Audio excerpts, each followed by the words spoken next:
Bonjour, je vais vous montrer comment réaliser cette séance de TD qui portait sur la réalisation d'une page web avec des informations extraites de la base de données, en utilisant à la fois les langages PHP et SQL. Alors l'idée c'est que dans cette première vidéo, je vais me concentrer sur la création d'une page en PHP, en supposant que vous avez déjà installé XAMPP et que vous avez aussi euh, déjà pris en main cet outil. Et puis, nous n'allons pas justement prendre en main l'outil PHPMyAdmin, ce qui était indiqué dans l'énoncé, puisque ça, vous pourrez le faire à votre rythme chez vous. On va donc sauter cette partie sur l'activation de la base de données, et puis en revanche, se lancer ici, dans l'option 1, utilisation d'un serveur de base de données sur l'ordinateur. Alors, je commence par lancer XAMPP. Pour cela, je vais dans le dossier de XAMPP et tout en bas, XAMPP Start. Voilà, XAMPP devrait être lancé. Est-ce que c'est le cas? Pour tester, il faut que j'accède à l'adresse localhost dans mon navigateur. Voyons ce que ça donne.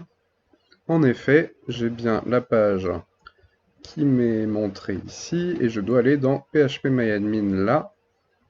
Donc ici, PHPMyAdmin. Il prend quelques temps à se charger. Voilà, super. Si vous ne voyez aucune base de données, créez-en une avec le nom que vous voulez. Bah là, je vais peut-être en créer une pour ce projet qui est un site web de musique. Et donc, nouvelle base de données. Je vais l'appeler site musique. Oh tiens, comme par hasard, c'est déjà dans mon historique d'autocomplétion. Et on va choisir peut-être plutôt l'encodage UTF-8 Général CI, le voilà, pour gérer tous les caractères spéciaux. J'ai bien ma base qui a été créée et qui pour l'instant est vide. Alors, comment la remplit-on? Eh bien ça, c'est la question 3. Je dois télécharger ce fichier contenant une base de données que je vais utiliser aujourd'hui. Eh bien, voilà, on télécharge. Pendant que ça télécharge, allons voir ce que me raconte l'énoncé. Ouvrez-le dans un éditeur de code pour avoir un aperçu du contenu. Eh bien, je peux l'ouvrir ici. Dans Notepad 2, ça me montre différentes instructions SQL qui finalement permettent de recréer la base de données et son contenu. Ok, importer dans PHPMyAdmin le fichier de base de données que je viens de télécharger. Je reviens à la base de données, je reviens à PHPMyAdmin, je suis bien dans ma base de données que j'ai sélectionnée sur la gauche. Je peux donc faire importer, puis aller récupérer, alors dans mes téléchargements, le fichier qui se trouve ici, et faire exécuter pour le charger dans ma base.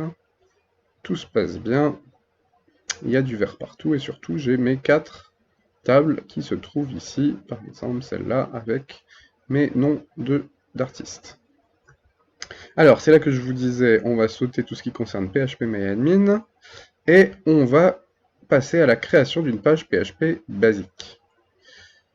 Je suis sur mon ordinateur, donc je vais continuer sur mon ordinateur. C'est-à-dire, on me demande dans des exemples htdocs ou le dossier équivalent, si vous avez une autre structure, une autre arborescence, de créer un nouveau dossier site musique. Eh bien, allons-y. En fait, je l'ai déjà créé. Il est là. Et maintenant, on me demande quoi? De créer un fichier HTML nommé index.php à l'intérieur. Eh bien, je vais créer un nouveau fichier qui s'appelle index.php. Là. Et je vais l'ouvrir dans VS Code. En fait, il est déjà miraculeusement ouvert. Que me demande-t-on de faire avec ce fichier? Créer un fichier HTML contenant une en-tête HTML basique, un body. Alors, je vais faire les choses dans les règles. Je vais chercher sur Internet comment est-ce qu'on fait une en-tête HTML5 pour ne pas écrire n'importe quoi. Asa création, tout ça m'a l'air très bien. Un document HTML5 minimal, c'est ce que je cherche. Voilà. Bon, sauf que j'ai pas besoin de JavaScript. Et pour l'instant, je ne vais pas non plus mettre de feuille de style. Comme titre de page, je vais mettre site web de musique. Et là, on m'a dit de mettre quoi dans le body? Je peux fermer ça. Dans le body, PHP Hello Confined World. On le met comme ça. Ok, et on me dit quoi? De tester cette page web. Alors peut-être que vous, ce que vous ferez spontanément, c'est de cliquer du droit et de dire « Je vais l'ouvrir avec un navigateur », et là, ça ne marche pas, parce que ça affiche le code PHP de votre page. C'est pas ça qu'on veut faire. On veut la tester en exécutant ce code PHP, c'est-à-dire en l'exécutant dans le serveur web, c'est-à-dire à l'adresse localhost. Eh bien, allons-y, je vais copier cette adresse-là. Je la rajoute dans un nouvel onglet, et là, ça a l'air de marcher. Si je fais CTRL-U pour voir la source, je vois bien mon code HTML, et puis ici, je ne vois pas le code PHP que j'avais là. Vous voyez, le PHP echo, non, ça je le vois pas, je vois juste le résultat de l'exécution de ce code PHP, c'est-à-dire le code HTML qui a été généré ici par quoi? Par la fonction echo qu'on a ici. Eh bien très bien, je vais pouvoir arrêter cette vidéo et dans la vidéo suivante vous montrer comment on fait pour se connecter à la base de données et l'interroger. À bientôt.